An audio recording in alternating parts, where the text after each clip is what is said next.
Top FM. More music variety. Top FM. This is the night. Assalamualaikum warahmatullahi wabarakatuh. 95.1 Inspirasi kita semua. Halo, apa kabar temannya dimanapun Anda berada saat ini. Senang sekali rasanya untuk malam hari ini jumpa lagi dengan Bayu Ahmad di podcast Radio Singosari Talk Show untuk malam hari ini. Dan masih seperti biasa, ya setiap minggu malam Senin kita akan hadir untuk menemani temannya bersama teman-teman dari Universitas Peradaban Bumi Ayu. Yang mana untuk malam hari ini masih kita membahas tentang seputar dunia pendidikan. Dan untuk malam hari ini tema kita adalah tip dan juga strategi memilih tempat kuliah, yang tentunya menjadi satu hal yang mendasar dalam temannya memilih sebuah fakultas atau universitas agar ya sesuai dengan keinginan temannya, sesuai dengan cita-cita temannya, kemudian juga sesuai dengan harapan temannya ke depan. Dan ini tentu menjadi satu hal yang perlu temannya pikirkan, dan juga tentunya harus temannya pilah dan juga pilih secara matang. Dan untuk malam hari ini narasumber kita ada Pak Winarto MPD. Beliau adalah dosen Universitas Peradaban Bumi Ayu. Ya, kita sapa dulu. Assalamualaikum Pak Win. Waalaikumsalam warahmatullahi wabarakatuh, Mas Bayu. Oke, sehat Pak Win? Alhamdulillah sehat, Mas Bayu. Bagaimana? Alhamdulillah. Ya, ketemu lagi ya. Berapa minggu? Hampir 1 bulan lebih ya. 1 bulanan lebih. Lebih ya. Iya. Perkenalan dulu nggak ya? Ya boleh. Ya, perkenalan dulu. Untuk malam hari ini barangkali ada temannya yang belum mengenal sosok dari yang tampan ini. Pak Win, Pak Win ini manis gitu loh. Mirip gula. Ya, Pak Win asli Bumi Ayu ya, Pak Win? Ya, asli saya Tonjong, Mas. Tonjong ya. Ya. Dulu kalau kaitannya dengan topik ini memang saya memiliki pengalaman bagaimana memilih kuliah karena S1 saya ditempuh di Universitas Negeri Yogyakarta, S2 juga di Universitas Negeri Yogyakarta, dan saat ini sedang menempuh di S3 Universitas Negeri Semarang.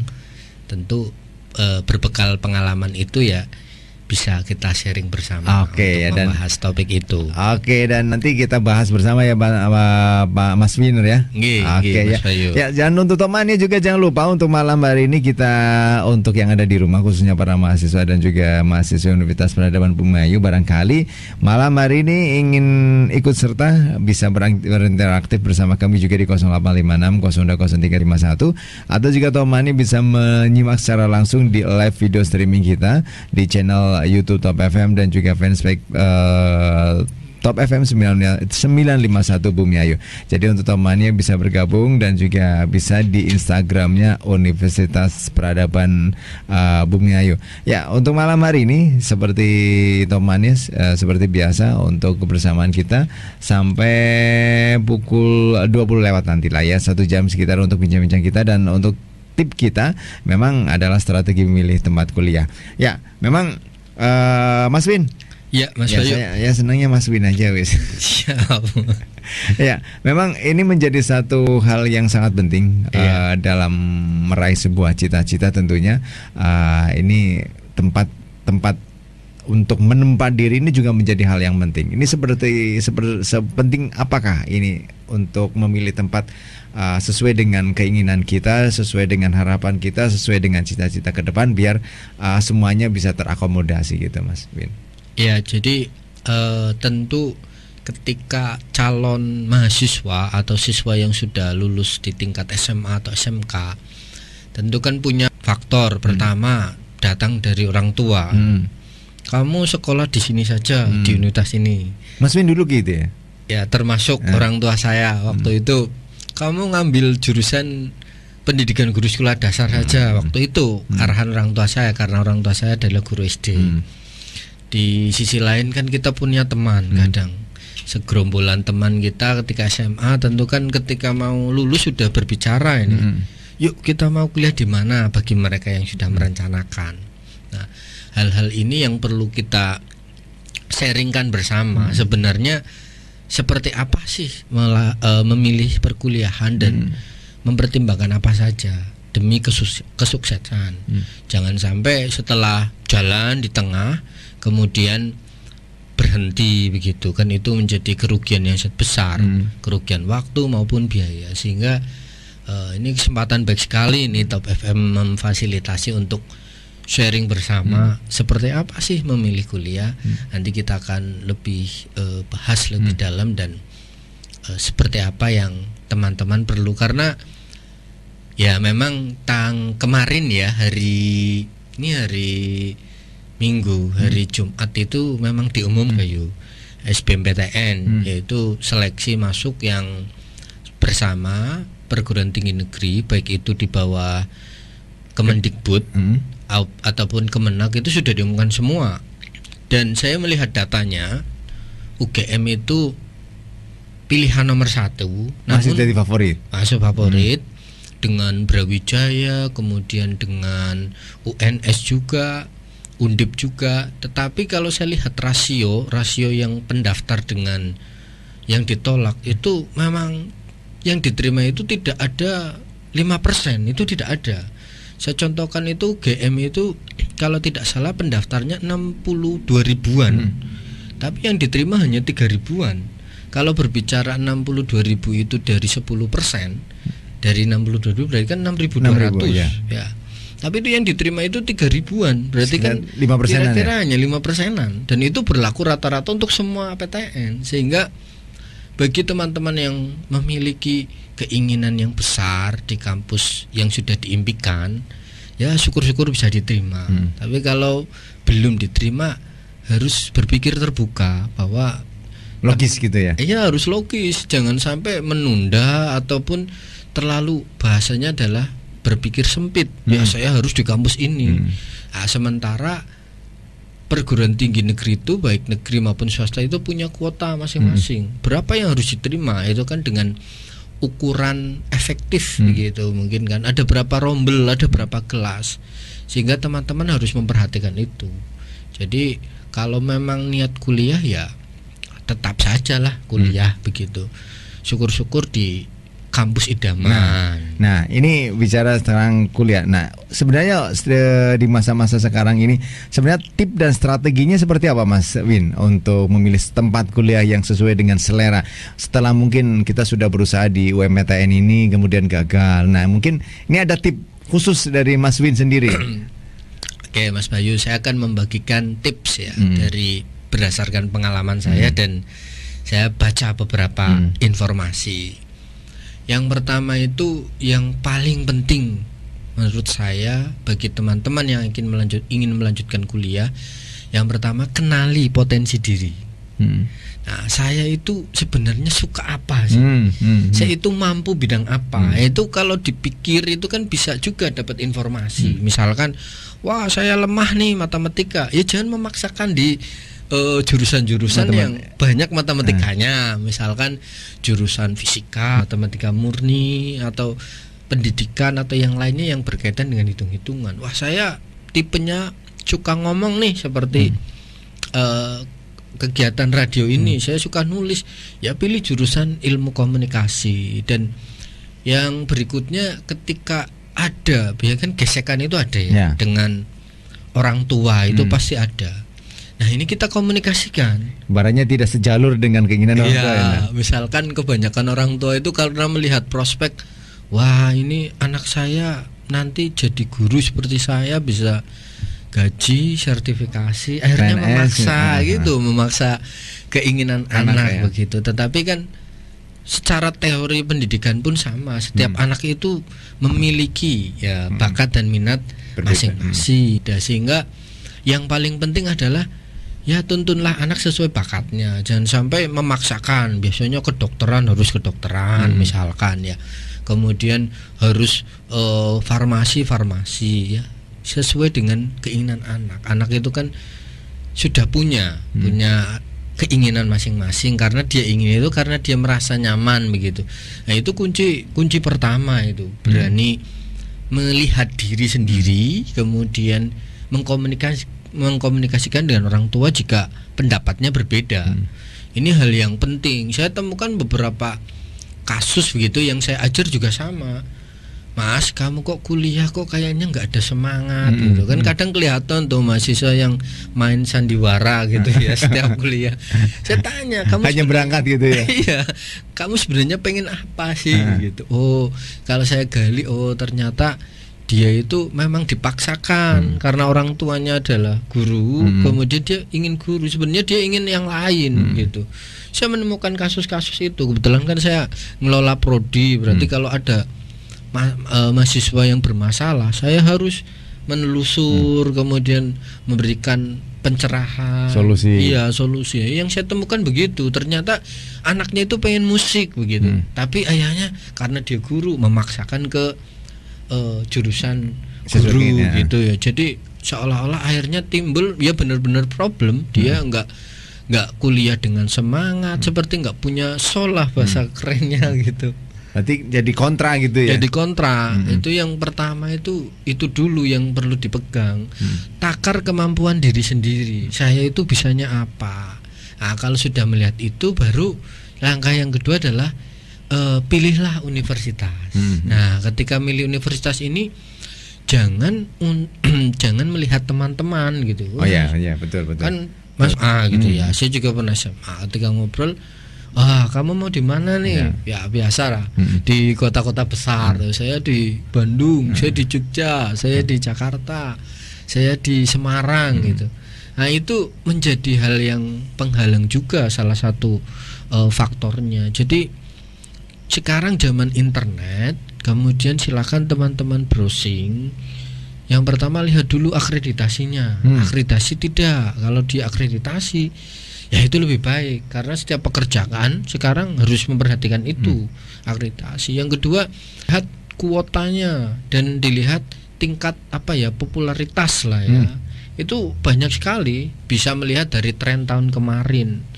Kalau UGM berarti mungkin perbandingannya lebih besar, 1 banding katakanlah 100. Jadi satu tiket itu diperebutkan oleh 100 misalnya, dibandingkan dengan kampus yang peminatnya di bawahnya UGM. Nah, itu hal yang penting juga.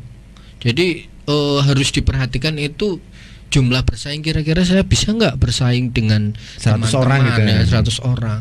Kalau tidak ya turunkan grade-nya. Ya, jangan memaksa di grade itu. Jangan memaksa di grade itu. Jadi kalau itu menjadi tadi yang saya katakan, pemikirannya sempit. Saya harus kuliah di situ karena teman-teman saya memilih kuliah di situ, saya nggak bisa bareng. Ya padahal ketika sudah kuliah ya belum tentu bareng, Mas.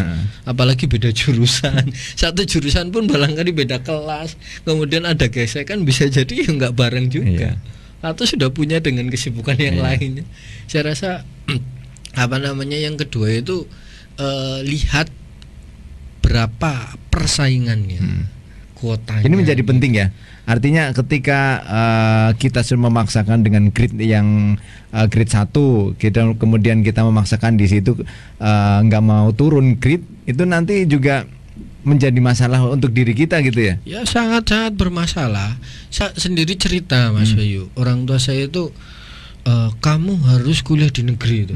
Saya itu lulusan 2007 ya, SMA itu. Tapi saya waktu SMA itu sudah daftar di Unsud, daftar di STIS, daftar di UNES. Itu karena negeri itu orang tua saya memaksa harus negeri. Akhirnya gagal semua karena memang kemampuan saya itu tidak tinggi-tinggi amat gitu ya. Mengukur diri gitu. Mengukur diri. Akhirnya ya tahun pertama itu saya gagal masuk menjadi mahasiswa itu di 2007. Akhirnya saya harus menunggu 1 tahun, hampir 1 tahun untuk itu bisa kuliah. Untuk lockdown dulu atau memang ada strategi khusus dari Mas Win sendiri? Kalau ya dua-duanya, Mas. Yang pertama karena orang tua saya itu menginginkan saya itu harus diterima di negeri. Termasuk mindset orang tua saya kan mungkin agak kurang bahwa sekolah itu negeri begitu. Padahal kan swasta juga sekarang sama saja. Banyak semua pemerintah, semua pekerjaan juga menerima swasta negeri. Pada waktu itu saya juga tidak menyalahkan orang tua kan ya. Kemudian akhirnya di tengah-tengah nunggu begitu ya saya sambil belajar. Saya sudah mempersiapkan buku untuk SNPTN itu. Ya akhirnya sambil belajar, dan baru tahun kedua itu diterima di PTN di Universitas Negeri Yogyakarta gitu. Dan ini tentu untuk teman-teman yang lain ini strategi dari Mas Win ini bisa ditiru juga karena memang ya ini seberapa sebenarnya emang pentingkah Mas Win antara perguruan atau universitas negeri dan swasta? Ini menjadi topik kita mungkin. Ya oke. Jadi kalau pemikiran teman-teman itu harus kuliah di negeri, itu juga tidak jelek ya. Karena itu sangat baik juga. Karena negeri itu sudah banyak digemari ya oleh calon mahasiswa. Namun tadi jangan sampai terperangkap dengan pemikiran saya harus kuliah di negeri. Padahal swasta pun banyak yang memiliki kualitas yang sama di negeri. Salah satu contoh sebuah pengakuan sekolah swasta itu kan ada akreditasi ya. Ya kalau akreditasi B di negeri juga B juga sama. Berarti levelnya sama gitu. Nah, dapat dikatakan sama juga. Kemudian sekarang penerimaan pekerjaan begitu ya, itu juga sama. Banyak alumni-alumni swasta yang diterima di BUMN ya. Misalnya di peradaban juga alumni-alumni banyak yang diterima PNS, kurang lebih ya sudah 50 lah. Di karyawan BUMN juga sama. Asal tadi sudah terakreditasi sehingga untuk calon mahasiswa jika negeri keinginannya itu sangat bagus. Saya pun mendukung. Tapi jangan sampai yang sempit kuliah itu harus negeri. Karena harus terbuka lebar bahwa negeri itu persaingan. Ketika gagal masuk ke UMTN itu ya. Jadi daripada menunggu waktu 1 tahun Mas Bayu, saya sarankan ya tetap saja kuliah gitu di pilihan yang alternatif lain, misalkan di negeri lain, di kampus negeri lain, atau di di swasta yang sesuai keinginan. Karena kalau hitungannya ketika menunda 1 tahun masa sekolah gitu hanya karena tadi tidak di negeri, itu sudah terlewat kesempatan mungkin 400.000 lulusan dalam 1 tahun itu di semua kampus. Karena saya menghitung di kampus saya itu di UNY gitu, waktu itu sekali wisuda itu bisa mencapai sekitar 1.000. Tuh, 1.000 itu baru UNY itu mengadakan wisuda 3 kali, Mas. Ya. Berarti kan 3 kali kan dalam 1 tahun udah 3.000. Itu baru 1 kampus begitu.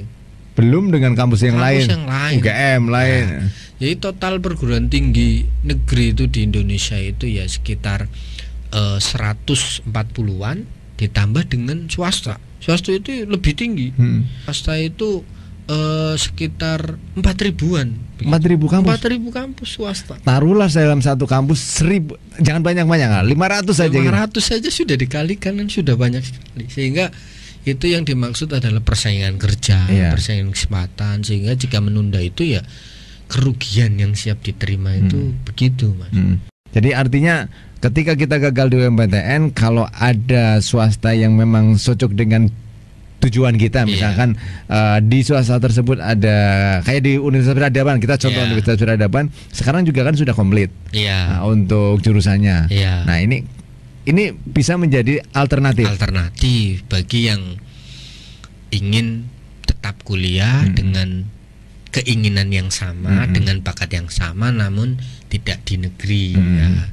Tentu juga banyak pertimbangan lain ketika kuliah di kota besar itu kan tentu kos atau biaya itu kan perlu diperhitungkan juga. Ya. Dan ini di Universitas Peradaban sendiri ini menjadi satu terobosan di Bumi Ayu, menjadi alternatif untuk yang nggak mau keluar kota. Iya, salah satunya begitu, itu. Ya. Tapi sebelum kita bahas lebih lanjut untuk Mas Win, kita break sebentar. Ada beberapa pariwara yang mau lewat lebih dahulu.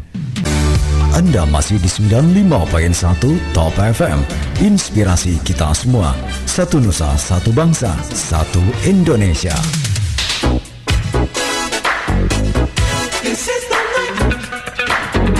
Ya, baik teman yang masih di 95.1 Inspirasi kita semuanya, dan masih bersama Bayu Ahmad untuk malam hari di podcast Radio Talk Show. Untuk malam hari ini masih bersama Pak Winarto MPD. Beliau adalah kalau di Universitas Kaprodi ya Pak? Ya, saya ke Prodi, Mas Bayu. Ya, dan untuk malam hari ini beliau adalah salah satu juga dosen di Universitas Peradaban Bumiayu. Ya, Mas Win, ini untuk malam hari masih membahas tip dan juga strategi memilih tempat kuliah. Kemudian tadi sudah ada beberapa tip yang sudah disampaikan sama Mas Win bahwa memang kuliah harus sesuai dengan selera, maksudnya sesuai dengan cita-cita. Kemudian juga kita juga harus logis dengan ketika kita gagal di UMPTN. Nah, kemudian ini menjadi untuk teman-teman juga ya nun sewu, untuk barangkali ya teman-teman yang tingkat ekonominya agak-agak rendah. Ini mungkin mau kuliah maju mundur gitu ya. Iya. Ini biasanya menjadi satu faktor juga. Ekonomi ini, faktor ekonomi juga menjadi hal yang penting. Nah, kemudian dari Universitas Peradaban sendiri ini menjadi untuk memfasilitasi ini ya mahasiswa yang calon-calon mahasiswa yang maju mundur karena segi ekonomi. Ada nggak dari Universitas Peradaban fasilitas kayak beasiswa dan lain sebagainya? Ya Mas Bayu, jadi kadang calon mahasiswa itu khususnya yang kalangan ekonomi menengah ke bawah ya, tentu ekonomi ini menjadi penting ya. Kemudian mungkin bisa jadi mimpinya itu kan oleh dirinya sendiri gitu, karena ekonomi itu. Saya pengen kuliah ini, tapi melihat orang tua begitu ekonominya belum baik misalkan ya, tentu menjadi yang saya katakan tadi membunuh mimpi besar begitu. Padahal kalau kita berpikir ya ada jalannya, asal ada mau usaha begitu. Nah, kaitannya pertanyaan dengan Mas Bayu, ini pandemi ini kan memang memukul ya perekonomian, karena manusia itu geraknya dibatasi, kemudian ekonomi kan biasanya sangat bergantung dengan aktivitas manusia ya, dari segi konsumtif dan lain sebagainya. Nah, oleh karena itu salah satu program yang diberikan oleh Kementerian Pendidikan dan Kebudayaan dengan peradaban itu untuk membantu siswa-siswa atau calon mahasiswa yang kurang ekonominya, itu kita memberikan beasiswa namanya KIP kuliah, Mas Bayu. KIP kuliah ini Universitas Peradaban diberi kesempatan 100 calon penerima dengan satu, jika dia sudah punya KIP ketika SMA kan ada tuh, ada KIP SD, KIP SMP, KIP SMA atau SMK sederajat, silakan. Itu kita otomatis ya. Itu berarti kayak bidik misi gitu ya? Ya, nama lainnya itu dulu bidik misi. Sekarang berganti namanya KIP, Kartu Indonesia Pintar, karena sesuai dengan program kerjanya Pak Jokowi. Kartu Indonesia Pintar itu. Nah, yang kedua, kalaupun tidak punya KIP, Mas Bayu, itu tidak apa-apa, berasal dari PKH atau keluarganya itu mendapatkan bantuan atau dalam kategori PKH. Kalau dua kategori itu pun belum, dan ekonominya, karena ekonomi kan tiap orang kan beda-beda ya. Tahun ini mungkin banyak, tahun berikutnya surut ya, yang naik-naik juga ada kan. Apalagi pandemi ini kan mungkin banyak pukulan telak secara ekonomi. Nah, kalau ekonominya juga sedang menurun, boleh mendaftar KIP itu, beasiswa tersebut. Jadi beasiswa ini tidak hanya untuk yang punya KIP saja, tapi untuk tadi PKH ataupun yang istilahnya adalah keluarga ekonomi kurang sejahtera gitu kan.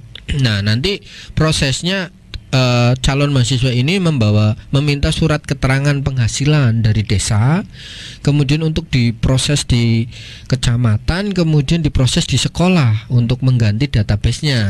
Sekolah asal karena waktu SMA itu. Iya, pendaftaran KIP ini mengambil datanya dari NIS, nomor induk siswanya. Jadi dari situ nanti bisa diproses datanya Kemendikbud. Nah, setelah itu proses baru mendaftar di kami. Itu beasiswa yang sangat, menurut saya sangat membantu sekali, karena benar-benar gratis, malah dapat uang saku fasilitas dari beasiswa tersebut. Beasiswa KIP ini dapat uang sakunya itu 700.000 selama 1 bulan. Ya, 1 bulan selama 4 tahun. Berarti 48 bulan begitu. dan mendapat bantuan mendapat biaya semester juga gratis, yaitu dibayar oleh pemerintah, langsung masuk rekening universitas kalau yang membayar SPP atau semesteran. Kalau yang uang saku itu 700 langsung masuk rekening si penerima, karena ketika sudah diterima nanti ada pemberian kartu ATM gitu. Jadi transfer langsung. Kesempatan itu sangat baik sekali, dan ini Mas Bayu lebih menguntungkan lagi karena tidak hanya untuk yang lulus tahun ini saja, 2020. Yang KIP ini. Iya, yang lulus tahun kemarin 2019 boleh ikut. 2018 pun sama juga boleh. Maksimal 2 tahun dari tahun berjalan gitu, tahun lulusannya. Dan ini Universitas Peradaban punya kuota 100 orang begitu. Jadi untuk yang warga bersekitar gitu, ini kesempatan sangat bagus. Kalau mendapat KIP, ini saya analogikan ya, mendapatkan beasiswa KIP di Jogja begitu. Itu ya hitungannya jadi kosong-kosong begitu, karena di sana harus ngekos kan tidak difasilitasi oleh pemerintah kan, tempat tinggal kan. Kalau di sini tempat tinggal rata-rata kan warga sekitar sini kan bisa di pusat ya dilaju gitu. Kalaupun ngekos di sini kan harganya lebih murah. Itu kos-kos di sekitar kampus itu antara 200 sampai 250 gitu. Nah, waktu saya sudah 3.500.000 saya 1 tahun begitu. Kemudian ada tadi biaya uang saku 700 ini kan bisa sangat dimanfaatkan sekali untuk kepentingan yang lain, bisa ditabung atau membeli buku atau yang lainnya. Jika kuliah di sana di kota-kota yang besar dengan beasiswa, kalau hitungan kalkulatornya ya masih mengeluarkan biaya, masih minus gitu ya. Iya, karena ada biaya kos, kemudian makan begitu ya. Makan meskipun makan dimanapun sama, tetapi kan setidaknya lebih. Nah, kita buka ini sampai awal September, 3 September ini kan masih sekitar setengah bulan ya kesempatan bagi untuk slot yang KIP. Iya, KIP Kemendikbud kuliah KIP ini. Sekaligus nih terima kasih sudah mempromosikan kegiatan KIP ini. Teman-teman yang saya sampaikan ya, ada memang pepatah bilang itu, wah ngapain kuliah belum tentu berhasil, ada ya. Wah ngapain kuliah, saya juga jadi pengusaha. Kuliah dur-dur nganggur gitu ya. Kuliah tinggi-tinggi nganggur, ora kanggo ya. Jangan kambing hitamkan kuliah. Kalau mau data oke, kita berbicara data ya. Profesor, Doktor, Insinyur B.J. Habibie ya, presiden kita itu kalau tidak kuliah sampai Jerman itu nggak mungkin namanya dikenang ya sepanjang usia kehidupan di bumi, karena patennya banyak sekali tentang pesawat ya, termasuk presiden RI kita juga kuliah juga. Insinyur Soekarno ya. Dan kalau kita lihat orang-orang yang berhasil seperti Jack Ma gitu ya, itu awalnya juga kuliah. Mark Zuckerberg meskipun tidak selesai juga kuliah, sehingga kuliah itu saya katakan sebuah investasi jangka panjang yang belum tentu hasilnya juga diperoleh dari kegiatan kuliah tersebut. Hasilnya bisa diperoleh dari tadi, wah dengan adanya kuliah pemikirannya jadi bertambah, pola keinginan hidup itu salah satu manfaatnya. Di sisi lain Mas Bayu, kalau saya baca data tentang pekerjaan ya, lulusan SMK kita itu dengan jumlah dengan jumlah pekerjaan yang diserap itu sangat-sangat jauh Mas. Artinya lebih sedikit jumlah pekerjaan yang diserap, sehingga salah satunya diterapkanlah ya kontrak itu. Lulusan SMK itu ya kerja ya jarang lah, dari 100 orang yang kerja di PT mungkin yang jadi tetap mungkin 10 lah, kalau mentok 20 begitu. Itu maksimal gitu ya. Iya, dan itu setelah lulusan SMK. Ini tidak menyudutkan ya SMK. Saya katakan silakan, yang mau bekerja ya monggo, yang mau kuliah ya monggo. Tapi saya hanya berpesan bahwa kuliah ini adalah salah satu cara yang dapat meningkatkan tadi pemikiran, wawasan, termasuk penghasilan jangka panjang begitu ya. Ataupun berwirausaha. Banyak orang-orang yang Ya termasuk Mas Menteri kita ini, Menteri Pendidikan, nah, itu kuliahnya di luar itu dan bisa ya berhasil, saya katakan itu inovatif, itu contoh nyata inovatif, membuat suatu perusahaan yang mungkin ojek itu kan dari dulu ada ya Mas, tapi belum pernah terfikirkan ojek itu bisa dipesan online ya kan. Betul. Nah itu salah satu wujud dari kontribusi kuliah, sehingga di zaman sekarang saya kadang ya tidak ingin memikirkan diri sendiri. Aduh, tetangga saya kasihan lulusan SMK, dia kerja di PT itu sudah ngambil motor berani kan, cicilannya 5 tahun padahal kerjanya sudah selesai kerjanya hanya hanya 2 tahun ya, sisa 3 tahun dikemanakan. Itulah keadaan di Indonesia. Jadi prospek lulusan SMK SMA itu untuk bekerja di industri itu ada, tetapi sangat kecil, sehingga ya kalau ada kesempatan yang seperti ini nih, kuliah dekat rumah, kuliah ada beasiswanya, lo kenapa tidak diambil? Orang kuliah itu ibarat kata berakit-rakit dahulu, ya bersenang-senang kemudian itu saya sudah membuktikan sendiri gitu. Ya, sedangkan di dunia pendidikan sendiri pemerintah sudah banyak memfasilitasi banyak sekali Mas Bayu, termasuk beasiswa ini ya. Ya bahkan tidak hanya S1 Mas Bayu. Saya sekarang itu pemerintah itu sampai S3 itu yang penting niat saja sudah ada. Jadi ada yang namanya LPDP ya. Kalau tidak salah lembaga penyalur dana pendidikan, itu yang mengelola Kementerian Keuangan. Ya termasuk kasus yang lagi rame itu loh, pengacara yang hak asasi manusia itu yang hak asasi manusia Papua yang diminta mengembalikan uang beasiswanya itu dari LPDP karena dia mangkir di Australia itu. Dia juga dapat pembiayaan beasiswa kan, S2 di Australia. Yang bermasalah kemarin memberi provokator kepada masyarakat kerusuhan itu. Ya, kemudian di Universitas Peradaban sendiri ini selain tadi KIP, ya ini mungkin cuma ada 100 slot untuk di KIP. Mungkin ada lain nggak untuk fasilitas di Universitas Peradaban khususnya untuk di beasiswa? Ya kalau untuk yang warga Brebes warga Brebes itu kita ada namanya sekarang namanya berganti sepertinya. Bansos namanya, bantuan sosial dari pemerintah Kabupaten Brebes itu ya membantu dengan nominal 2.400.000 1 tahun, tapi di tengah jalan juga kita tetap mendapatkan beasiswa namanya pensi akademik. Ini lebih besar nominalnya karena dapat 2.400.000 1 semester. Ya, ini kan 1 bulan ya, 1 tahun kalau Pemda. Kalau ini sudah 1 semester. Istilahnya buat bayar di peradaban sudah cukup. Untuk SPP, mereka kan tinggal memikirkan ongkos begitu. Atau kalau sekarang mahasiswa mau kreatif, Mas Bayu, itu banyak sekali, termasuk LPDP, termasuk lembaga bank-bank itu sering memberikan beasiswa juga, sehingga tidak ada alasan sekarang wah saya nggak mau kuliah karena nggak ada biaya, karena tadi pemerintah itu sedang concern untuk meningkatkan kualitas pendidikan di Indonesia gitu. Ya.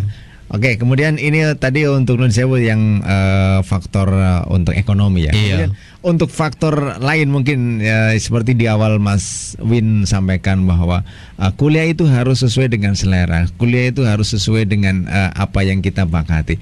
Ini untuk jurusan-jurusan sendiri di fakultas atau di Universitas Peradaban ini untuk saat ini sudah ada Mas?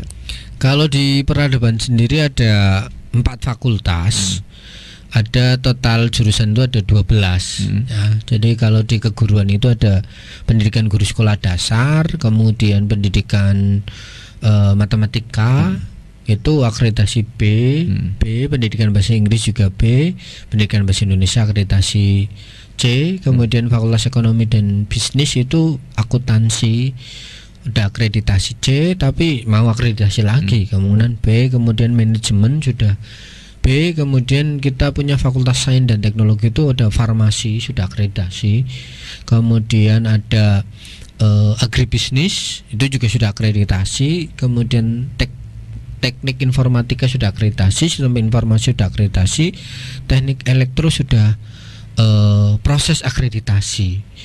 Itu semua ada satu fakultas lagi yaitu FISIP. FISIP itu ada hubungan internasional dan ilmu komunikasi. Nah, berkaitan dengan jurusan Mas Bayu, tips selanjutnya yaitu ini Mas yang saya ingin sampaikan. Selain tadi dengan keinginan atau mengukur diri saya itu bakatnya di apa, saya itu senangnya di apa ya. Jangan sampai menutup pemikiran saya hanya ingin sesuai kesenangan dan bakat saya. Tapi yang perlu dilihat adalah prospek pekerjaan gitu. Itu yang lebih penting lagi. Jadi di dunia yang sekarang mengalami perubahan ya drastis, itu prospek apa sih yang dibutuhkan? Caranya apa ya? Caranya browsing misalkan ya, kan zaman internet kan sekarang semua mudah, murah internet itu. Kemudian dicari nih kira-kira lowongan pekerjaan itu apa yang banyak dibutuhkan. Jangan sampai salah memilih jurusan, ini juga sama bahaya. Akhirnya muncul tadi kuliah kok nganggur kan kayak gitu. Itu karena mungkin awalnya nggak sesuai. Iya, salah, kurang pemikiran ke sana. Ya, memang harus mulai membuka diri pemikirannya, harus luas. Saya Jangan saklek gitu ya. Ya jangan saklek. Saya pengennya melukis nih, misalkan saya lukis, wah saya seni saja. Ya boleh. Jangan melukis kemudian ke bahasa Indonesia gitu ya. Iya, itu sesuaikan. Jadi saya melihat itu pangsa-pangsa pekerjaan yang sekarang itu ya tentu teknologi Mas. Sekarang itu semua teknologi karena kita mudah internet, kemudian jaringan infrastrukturnya sudah banyak sehingga lapangan pekerjaan kebanyakan memerlukan skill itu. Kemudian kalau saya lihat itu postur ya, keguruan dan lain sebagainya itu juga masih banyak. Tapi yang banyak lagi kesehatan. Kemudian ya silakan nanti dicari sendiri. Yang penting yang saya sharingkan sekarang adalah setelah Anda lulus itu kira-kira bisa bekerja di apa gitu. Jangan sampai mengambil salah jurusan tadi. Kalau jurusannya ini, wah ternyata banyak juga. Tapi salah satu cara memilih jurusan yaitu kira-kira nih pekerjaan silakan ambil yang paling umum atau yang paling ekstrim. Nah, yang paling umum itu kalau masuk ke misalkan nih ya, masuk ke jurusan bahasa Inggris. Wah, saya bisa nanti jadi penerjemah atau di PT itu jadi translator ya, atau di di Kementerian Luar Negeri juga bisa jadi ahli bahasa, atau di orang-orang yang membutuhkan jasa guide gitu ya. Ya, guide atau di turis ya kayak guide di Bali itu kan kadang membutuhkan jasa gitu kan. Bahkan sekarang banyak di stasiun. Saya dulu belum pernah dengar stasiun tuh pakai bahasa Inggris. Sekarang kan ada, ya kan? Nah, itu salah satu contoh. Itu ekstrim sekalian. Ekstrim itu yang unik, yang orang itu wow, jarang nih saya mengambil jurusan yang kayak gini. Jangan yang ya tadi, jangan sampai ikut-ikutan teman-teman. Wah, teman-temannya jurusan, wah selagi digandrung ini jurusan tentang komputer, saya ikut komputer padahal dia nggak bisa. Ya, itu hal yang salah satu penting perlu dipikirkan. Kira-kira nggak usah jauh-jauh lah.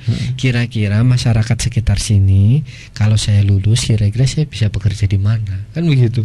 Nggak perlu jauh-jauh ke Jakarta karena kan ya sama saja. Itu jangan sampai orang kuliah kemudian tidak memikirkan prospek pekerjaan. Nah, yang akan, atau kalau berbicara formasi PNS lah, ya saya kira-kira nanti formasi mana yang bisa masuk ke segala lini gitu. Itu sangat penting begitu. Ya, dan Universitas Peradaban sendiri juga untuk saat ini sudah banyak alma maternya yang masuk di jadi PNS ya. Ya, jadi PNS guru ada, kemudian kita di BUMN seperti bank juga ada, kemudian KAI juga ada, atau ada yang banyak juga yang membuka usaha sendiri. Jadi artinya memang antara universitas negeri dan swasta memang sebenarnya sudah sama sekarang, artinya gitu standar levelnya gitu. Iya, sekarang pengakuan swasta dan negeri dibuktikan dengan akreditasi. ketika akreditasi A di negeri dan swasta itu dimaknai sama begitu, baik negeri atau swasta. Walaupun itu di pelosok gitu ya. Iya, walaupun di pelosok ya kampus misalkan yang di desa itu katakanlah Universitas Peradaban, ya tetap kita pun yang kemarin ada alumni saya ngabari saya, Pak saya diterima di bank begitu. Hebat, banknya di Bekasi loh. Padahal kampusnya kan di pelosok desa gitu ya, tetap gitu. Ada juga yang pernah ke luar negeri, hampir sama lah. Jadi tidak perlu diragukan lagi mau kuliah di negeri atau swasta, tapi perhatikan tadi yang tadi kita diskusikan. Salam. Ya, Pak Min, monggo untuk tip terakhir Pak, mungkin ada solusi-solusi, kemudian ada yang paling jitu untuk kuliah, monggo. Ya. Saya menyampaikan tips yang pertama tadi, setelah teman-teman itu melihat potensi diri, teman-teman tentukan perguruan mana yang akan dipilih. Setelah itu tentukan tingkat persaingan nih, tingkat persaingan lolos perguruan tinggi tadi. Nah, persiapan juga penting nih. Persiapan, latihan. Terus jangan sampai pakai ilmu lanyong ilmu takdir. Nah, itu bahaya itu. Ilmu takdir ya ada. Saya yang penting niatnya daftar, ngurus KBKB kan takdir, nasib ya kan.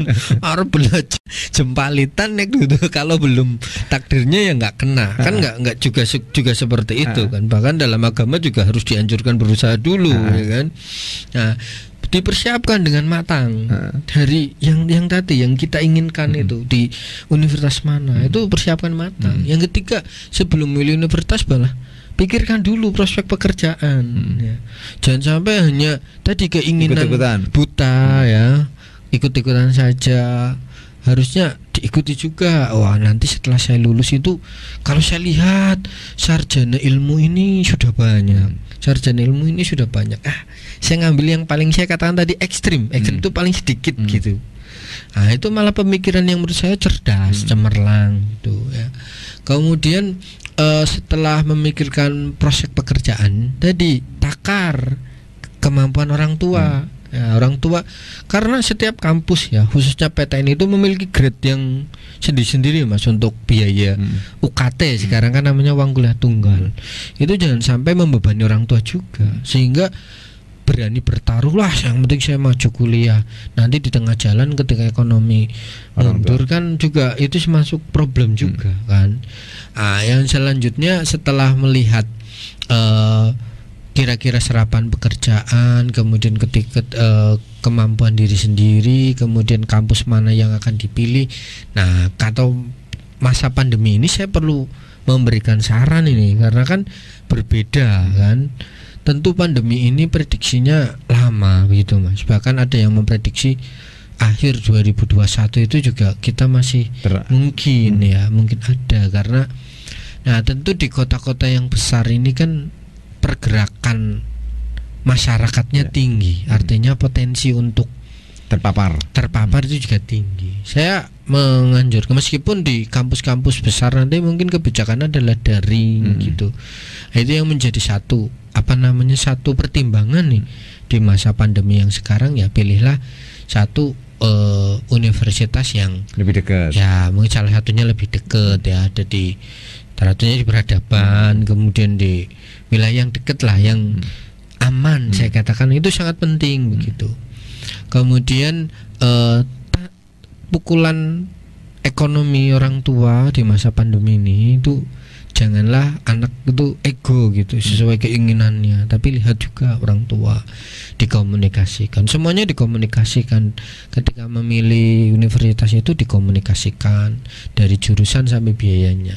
Kan rito orang tua itu kan rito iya, syukur-syukur dipermudah. Tadi banyak kasus-kasus yang namanya kuliah itu setengah hati, kuliah itu tidak mantep, kuliah itu banyak masalah ya. Salah satunya tadi salah dalam melakukan strategi-strategi dan tips-tips tadi. Dan terpenting yaitu akreditasi.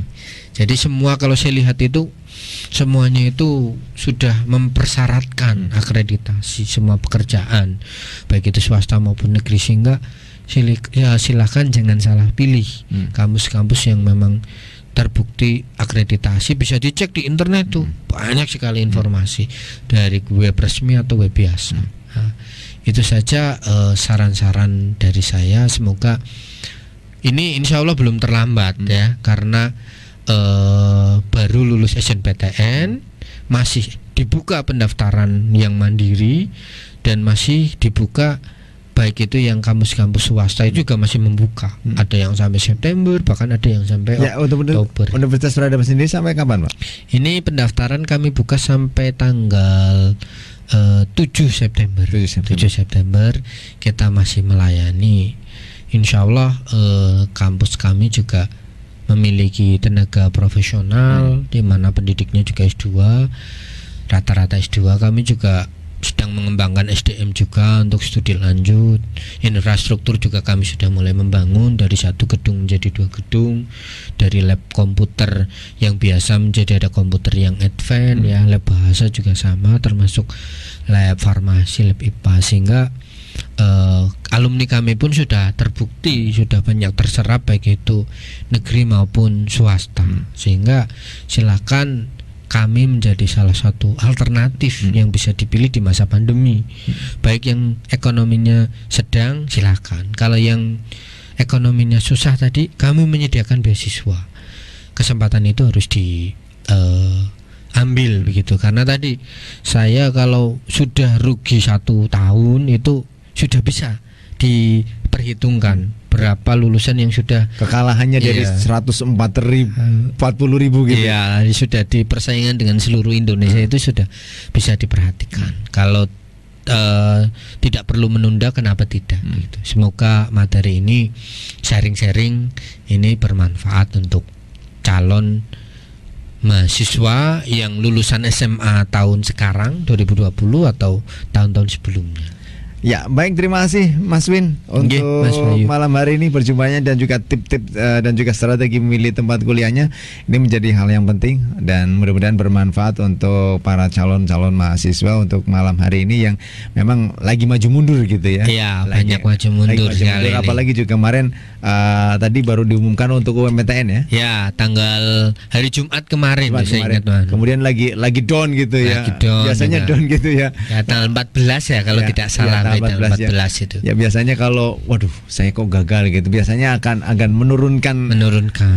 Nah, ini kita semangat lagi, kita motivasi lagi, kita punya satu tujuan baru lagi bahwa kuliah tidak harus di negeri atau sesuai keinginan. Nah, gitu. Kalau ada yang lebih dekat dan juga memang sesuai dengan jurusan Topmania, kenapa tidak? Di Universitas Peradaban juga untuk saat ini juga masih membuka hingga tanggal 7 September. Dan untuk teman-teman juga untuk yang masih maju mundur karena faktor ekonomi juga di Universitas Peradaban untuk saat ini banyak sekali media atau bidik misi ataupun beasiswa yang tentunya ini menjadi satu alternatif bisa dimanfaatkan. Ada untuk KIP ada 100 slot 100 kuota. Ada 100 kuota yang saat ini masih bisa didapatkan untuk kami masih membuka ya, dan ini tentu hal yang sangat luar biasa. Kemudian selain dari KIP, kemudian juga ada dari daerah, kemudian juga ini ada PPA juga. Ini bisa dimanfaatkan ya Mas Win ya? Sangat bisa Mas Bayu.